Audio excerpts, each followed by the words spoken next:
போட்டித் தேர்வுக்காக தயாராகி கொண்டிருக்கும் அனைத்து மாணவியர்கள் அனைவருக்கும் வணக்கம். தொடர்ந்து எங்களுடைய எஸ்ஆர்எம் யூடியூப் சேனலை பாருங்கள். பிடிச்சிருந்தா லைக் பண்ணுங்கள், ஷேர் பண்ணுங்கள், மறக்காமல் உங்களுடைய கமெண்ட்ஸையும் தெரிவிங்க நண்பர்களே. அதாவது போன ஆடியோவில் கேட்ட வினாவிற்கு அற்புதமாக பதில் சொல்லியிருந்தீங்க.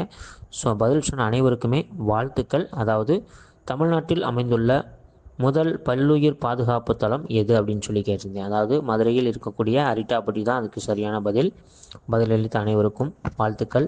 வாங்க நண்பர்களே, இன்றைக்கான ஆடியோ வகுப்புக்கு போகலாம். சமூக அறிவியலிருந்து சில வினாக்களை நம்ம பார்க்க போகிறோம்.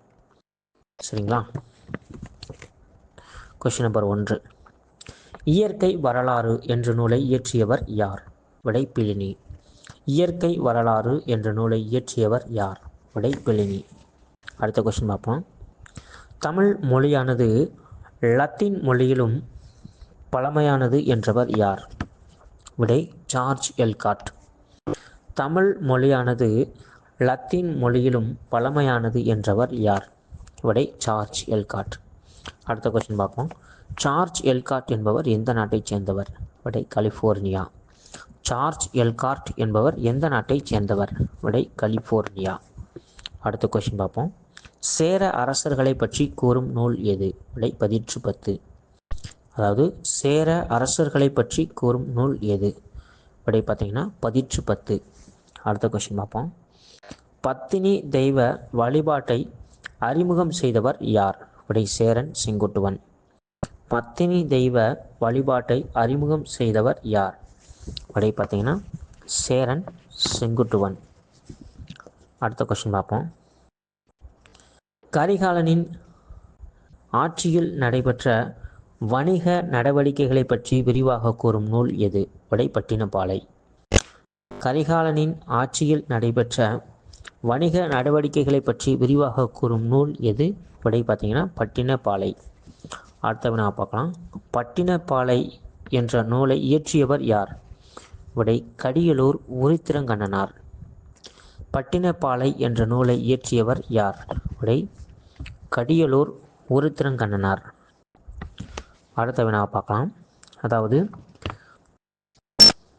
செம்பியன் என்ற சிறப்பு பெயரால் அழைக்கப்பட்ட மன்னர் யார்? விடை பார்த்தீங்கன்னா சோழன். செம்பியன் என்ற சிறப்பு பெயரால் அழைக்கப்பட்டவர் யார்? விடை பார்த்தீங்கன்னா சோழன். அடுத்த கொஸ்டின் பார்ப்போம்.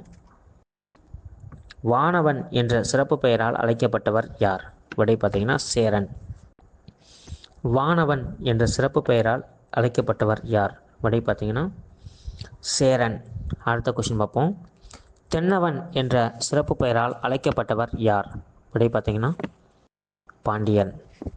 தென்னவன் என்ற சிறப்பு பெயரால் அழைக்கப்பட்டவர் யார்? விடை பாண்டியன். அடுத்த கொஸ்டின் பார்ப்போம்.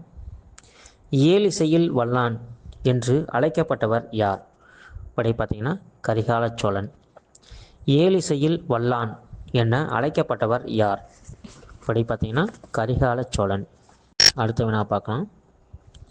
முசிறி துறைமுகத்தை இந்தியாவின் முதல் பேரங்காடி என்று கூறியவர் யார்?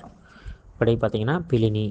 முசிறி துறைமுகத்தை இந்தியாவின் முதல் பேரங்காடி என்று கூறியவர் யார்? விடை பார்த்தீங்கன்னா பிளினி. அடுத்த கொஸ்டின் பார்ப்போம். மாலாவி காக்னிமித்திரம் என்ற நாடக நூலை இயற்றியவர் யார்? விடை காளிதாசர். மாலாவி காக்னிமித்திரம் என்ற நூலை இயற்றியவர் யார்? விடை பார்த்தீங்கன்னா காளிதாசர். அடுத்த வினா பார்க்கலாம். கடைசி சுங்க அரசர் யார்? விடை தேவபூதி. கடைசி சுங்க அரசர் யார்? விடை தேவபூதி. அடுத்த கொஸ்டின் பார்ப்போம்.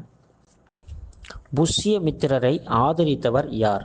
விடை பார்த்தீங்கன்னா பதஞ்சலி. புஷ்யமித்திரரை ஆதரித்தவர் யார்? விடை பதஞ்சலி. அடுத்த கொஸ்டின் பார்ப்போம். கடைசி கான்வா அரசர் யார்? விடை பார்த்தீங்கன்னா சுசர்மன். கடைசி கான்வா அரசர் யார்? விடை பார்த்தீங்கன்னா சுசர்மன். அடுத்த வினா பார்க்கலாம். சாதவாகன ஆட்சிக்கு அடித்தளம் காட்டியவர் யார்? விடை பார்த்தீங்கன்னா சிமுகா. அதாவது சாதவாகன ஆட்சிக்கு அடித்தளம் இட்டவர் யார்? விடை பார்த்தீங்கன்னா சிமுகா. அடுத்த கொஸ்டின் பார்க்கலாம். ராஜசிம்மன் என்ற சிறப்பு பெயரால் அழைக்கப்பட்டவர் யார்? விடை பார்த்தீங்கன்னா இரண்டாம் நரசிம்மவர்மன். அதாவது ராஜசிம்மன் என்ற சிறப்பு பெயரால் அழைக்கப்பட்டவர் யார்? விடை பார்த்தீங்கன்னா இரண்டாம் நரசிம்மவர்மன். நெக்ஸ்ட் கொஸ்டின் பார்க்கலாம். காஞ்சிபுரத்தில் உள்ள கைலாசநாதர் கோயிலை கட்டியவர் யார்? விடை இரண்டாம் நரசிம்மவர்மன். அதாவது காஞ்சிபுரத்தில் உள்ள கைலாசநாதர் கோவிலை கட்டியவர் யார்? விடை பார்த்தீங்கன்னா இரண்டாம் நரசிம்மவர்மன். அடுத்த கொஸ்டின் பார்ப்போம். அவனி சிம்மன் என்ற பட்டப்பெயரால் அழைக்கப்பட்டவர் யார்? விடை சிம்ம விஷ்ணு. அதாவது அவனி சிம்மன் என்ற பட்டப்பெயர் கொண்டவர் யார்? விடை பார்த்தீங்கன்னா சிம்ம விஷ்ணு. அடுத்த கொஸ்டின் பார்ப்போம். அதாவது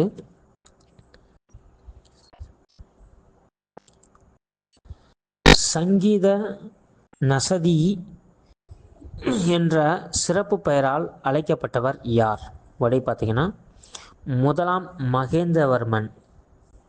சங்கீத நசதி என்ற சிறப்பு பெயரால் அழைக்கப்பட்டவர் யார்? விடை பார்த்தீங்கன்னா மகேந்திரவர்மன். அடுத்த கொஸ்டின் பார்க்கலாம். விசித்திர சித்தன் என்றும் குணபாரன் என்றும் அடைமொழியால் அழைக்கப்பட்டவர் யார்? விடை பார்த்தீங்கன்னா மகேந்திரவர்மன். அதாவது விசித்திர சித்தன் குணபாரன் என்ற சிறப்பு பெயரால் அழைக்கப்பட்டவர் யார்? விடை பார்த்தீங்கன்னா முதலாம் மகேந்திரவர்மன். இதெல்லாம் பார்த்தீங்கன்னா இவங்களுக்குரிய பட்ட பெயர், அதனால் கவனமாக பார்த்துக்குங்க. அடுத்த கொஸ்டின் பார்ப்போம். மாமல்லபுரத்தில் உள்ள சிற்பத்திற்கு யுனெஸ்கோ அமைப்பானது பாரம்பரிய தலமாக எந்த ஆண்டு அறிவித்தது? விடை 1984. அதாவது மாமல்லபுரத்தில் உள்ள சிற்பத்திற்கு யுனெஸ்கோ எந்த ஆண்டு அங்கீகாரம் வழங்கியது? விடை பார்த்தீங்கன்னா 1984. அடுத்த கொஸ்டினை பார்ப்போம். வாதாபி கொண்டான் என்றும் மாமல்லன் என்றும் அழைக்கப்பட்டவர் யார்? விடை பார்த்தீங்கன்னா முதலாம் நரசிம்மவர்மன். அதாவது வாதாபி கொண்டான் என்றும் மாமல்லன் என்றும் அழைக்கப்பட்டவர் யார்? விடை பார்த்தீங்கன்னா முதலாம் நரசிம்மவர்மன். அடுத்த கொஸ்டின் பார்ப்போம். நியாயபாஷ்யா என்ற நூலை இயற்றியவர் யார்? விடை பார்த்தீங்கன்னா வாஷியாயர். நியாயபாஷ்யா என்ற நூலை இயற்றியவர் யார்? விடை வாஷியாயர். அடுத்த கொஸ்டின் பார்ப்போம். முதலாம் நரசிம்மவர்மனின் அவையை அலங்கரித்தவர் யார்? விடை பார்த்தீங்கன்னா தண்டி. முதலாம் நரசிம்மவர்மனின் அவையை அலங்கரித்தவர் யார்? விடை பார்த்தீங்கன்னா தண்டி. அடுத்த கொஸ்டின் பார்ப்போம். தசகுமார சரிதம் என்ற நூலை இயற்றியவர் யார்? விடை பார்த்தீங்கன்னா தண்டி. தசகுமார சரிதம் என்ற நூலை இயற்றியவர் யார்? விடை பார்த்தீங்கன்னா தண்டி. நன்றி நண்பர்களே.